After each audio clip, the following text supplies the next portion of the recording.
আরও কয়েকটা ফুল ফুটে গেছে। এখন ফুলগুলো পরিপূর্ণ ফুটে গেছে জন্য আরও বেশি ভালো লাগছে। আর উপরে আরও কয়েকটা কলি বাকি আছে ফুটতে।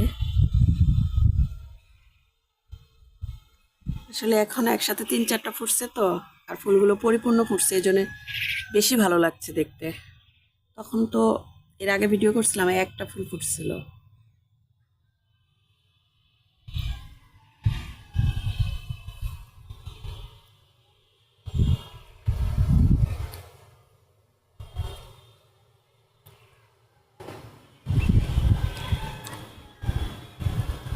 এত রোদে কিছু দেখতে পাচ্ছি না।